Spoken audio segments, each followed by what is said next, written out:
In this world, almost everyone is busy making a living. Some chase wealth at any cost. Some live in fear of losing their security. Some trade their conscience for comfort. The Buddha taught that livelihood is not just about survival. It is about karma and liberation. Right livelihood, Sammā-ājīva, does not mean giving up work, but living in a way that is pure, causing no harm, telling no lies, and never building our happiness on the suffering of others. When one lives with right livelihood, life itself becomes the path of awakening. Sammā-ājīvena jivitam na sevitabam. Sammā-ājīvena jivitabam. Sammā-ājīva Sutta. Meaning, one should not live by wrong livelihood, but should live by right livelihood. Right livelihood, Sammā-ājīva, is part of the moral discipline in the Noble Eightfold Path. The Buddha taught that making a living is not merely survival. It is part of spiritual practice. If one earns through harm, deceit, or exploitation, he may gain wealth but lose peace.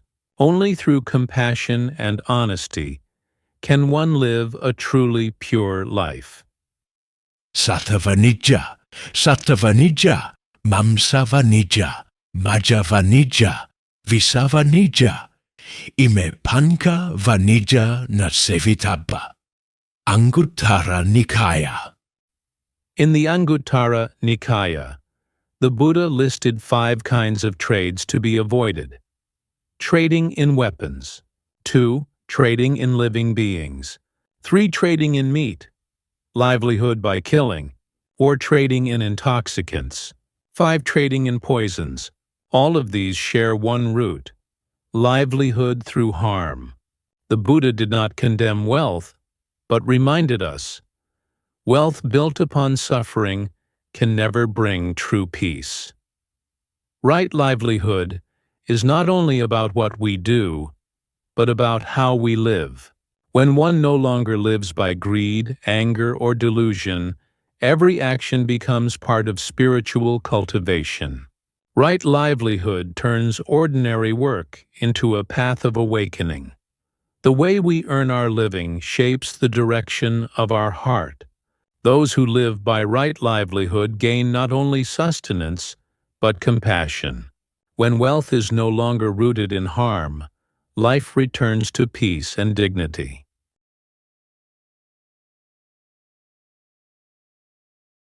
Deep in the forests of ancient India lived a hunter named Arya. He survived by killing animals. Every morning he left with his bow. Every evening he returned with prey. His arrows never missed, but his heart was filled with fear and loneliness. That day, the hunter chased a frightened deer through the forest, across the stream. His arrow was ready to fly, but a sudden breeze turned it aside. Frustrated, he ran forward and saw a wandering monk, Sangha, meditating under a tree.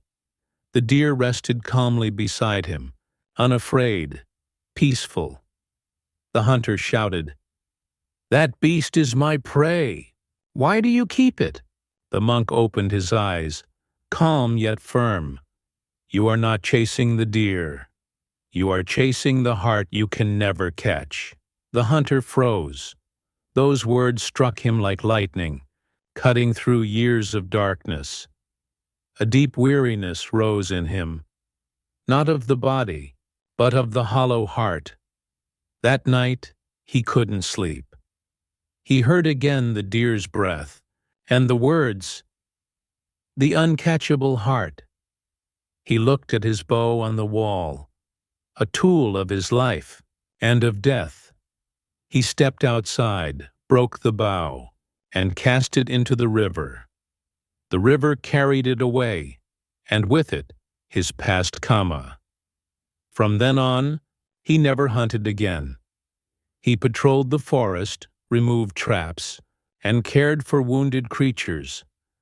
Villagers thought he'd gone mad. "Can compassion feed you?"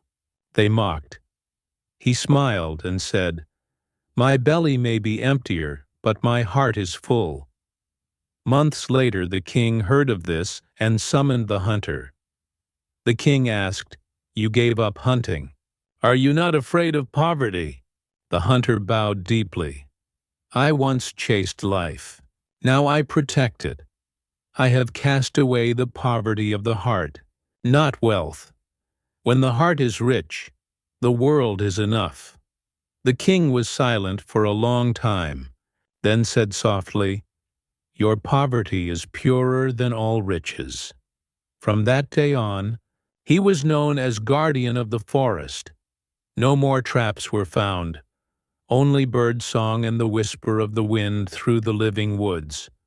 Right livelihood, Sammā-ājīva, is the wisdom in the noble eightfold path that teaches us how to live. It does not simply mean avoid wrong deeds, but invites us to ask, what sustains my life? Does my way of living harm or heal? The Buddha taught that a follower should not earn a living through 5 wrong trades: selling weapons, selling beings, selling meat, selling intoxicants, or selling poisons. Each of these is linked with harm, staining the heart with violence, greed, and delusion. Right livelihood is not about poverty, nor about escaping the world. It is a choice of the heart, to live so that every meal, every coin earned, carries no trace of harm. When one sees this truth, they stop asking, "How much can I gain?" and begin to ask, "Is my gain pure?" Like the hunter who laid down his bow, he gave up more than a weapon. He gave up the need to live upon the suffering of others.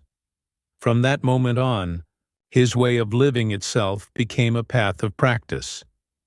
Right livelihood turns our bowl of rice into an act of generosity, our work into an expression of compassion. When life is no longer tied to harm, the heart becomes gentle and at peace. Then wealth is no longer a number, but the calm stability of a pure mind. The Buddha said, "To live truthfully is to practice. True wealth is not to possess much, but to owe nothing to any living being."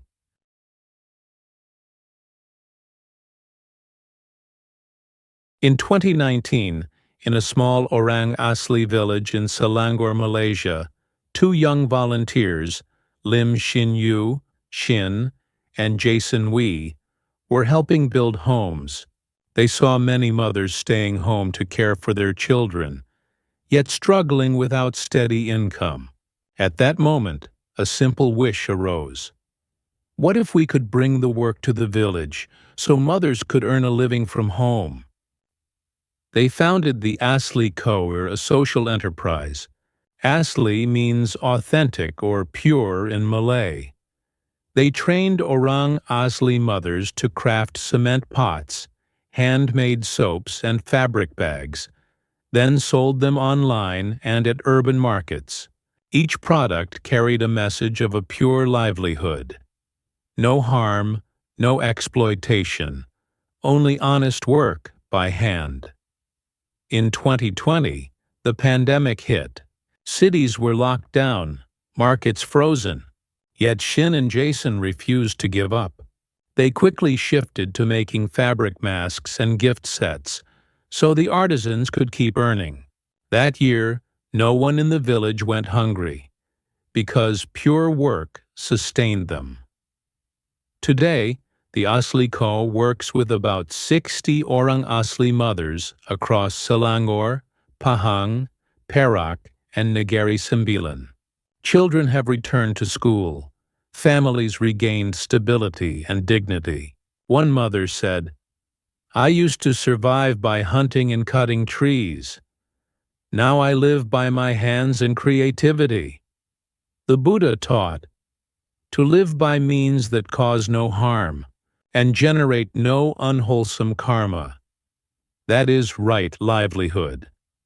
The story of the Asli Co. reminds us, When we earn without greed, anger, or deceit, our life becomes clear, dignified, and peaceful.